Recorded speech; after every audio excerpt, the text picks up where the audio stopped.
Money save करना wealth building का बहुत ही इम्पोर्टेंट पार्ट है। हमारी जो भी इनकम होती है, अगर उसको हम विदाउट फाइनेंशियल प्लानिंग स्पेंड करते हैं तो हमारा फाइनेंशियल फ्यूचर सिक्योर होने के चांसेस काफ़ी कम हो जाएंगे। वहीं अगर हम अपनी इनकम में से कुछ अमाउंट सेव करके रेगुलरली इन्वेस्ट करते हैं तो कुछ सालों में उस अमाउंट से वेल्थ बिल्ड कर सकते हैं।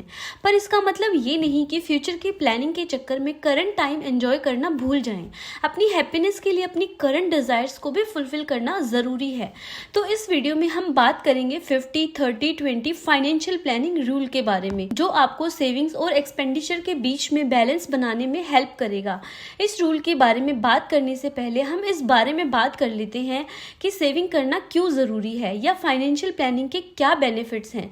तो फाइनेंशियल प्लानिंग का सबसे बड़ा बेनिफिट है sense of security. Friends, life में बहुत सी चीजें होती रहती हैं और कुछ भी फिक्स नहीं होता। जैसे कि आपने देखा ही होगा कि कोविड में कितने सारे लोगों की जॉब चली गई। तो अगर आप लोग सेविंग करते हैं तो एटलीस्ट एक सेंस ऑफ सिक्योरिटी मिलती है कि अगर हमारी जॉब चली भी गई तो कुछ टाइम तक, जब तक हमारी दूसरी जॉब या दूसरा इनकम सोर्स बिल्ड ना कर ले, तब तक हमारी सेविंग्स हमारे सर्वाइवल में हेल्प कर सकती हैं। इवन अगर आपकी सेविंग्स लिक्विड फॉर्म में नहीं है, मतलब कैश या बैंक में नहीं है, तो भी आप कहीं ना कहीं सेटिस्फाई रहते हैं कि आपके पास वेल्थ तो है। इसी तरीके से financial planning helps in achieving future goal. जो भी आपके फ्यूचर गोल्स हैं, जैसे कि घर खरीदना, बिजनेस स्टार्ट करना या ट्रैवलिंग, तो आपको अपने गोल्स को जल्द से जल्द पूरा करने के लिए आपकी फाइनेंशियल प्लानिंग ही हेल्प कर सकती है। अब हम बात करते हैं उस रूल की जो आपको फाइनेंशियल प्लानिंग के लिए ये बताता है कि एक पर्सन को अपनी इनकम में से कितनी अमाउंट स्पेंड करनी है और कितना सेव करना है। 50-30-20 रूल ये बताता है कि आपको अपनी इनकम को कैसे डाइवर्सिफाई करना चाहिए। इसमें इनकम को 3 कैटेगरीज में डिवाइड किया जाता है, जो है needs, desire and financial goal. Income का 50% नीड्स पर स्पेंड करने के लिए एलोकेट किया जाता है।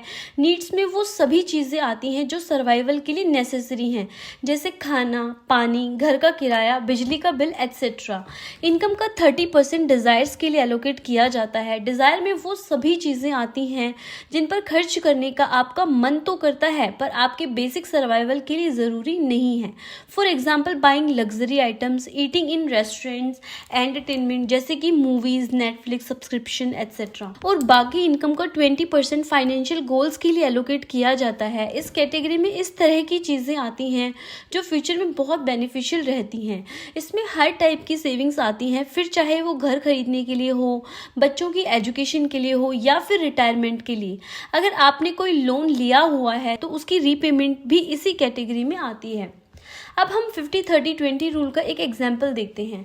मान लेते हैं कि मिस्टर ए की इनकम 50,000 है। इसका मतलब 50% यानी कि 25,000 रुपये बेसिक नीड्स पर स्पेंड हो जाएगा।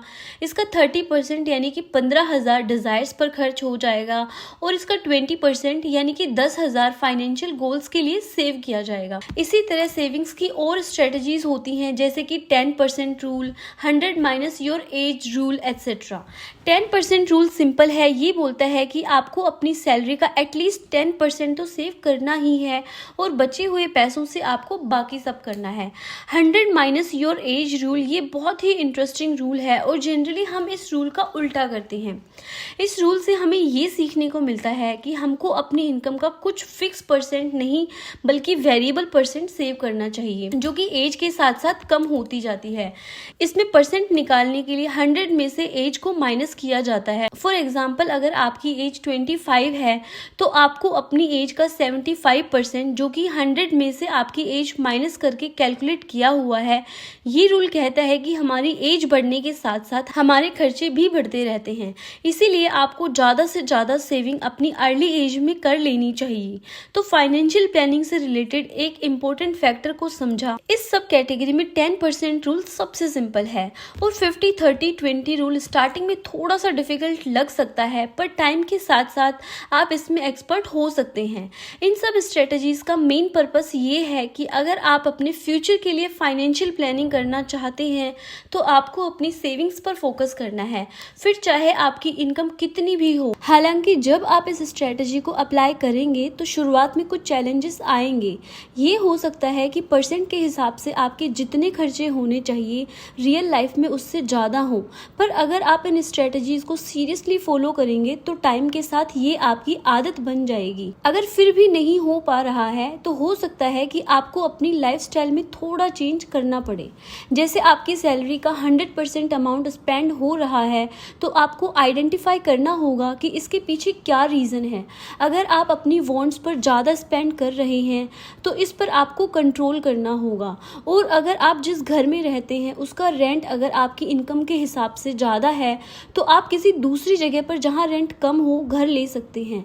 तो इस तरह से आपको फाइनेंशियली प्लानिंग करनी होगी ताकि आप अपने फ्यूचर के लिए कुछ अच्छा कर पाएं। तो आज की वीडियो में इतना ही। वीडियो अच्छा लगा हो तो लाइक शेयर सब्सक्राइब करना ना भूलें। Take care, bye bye.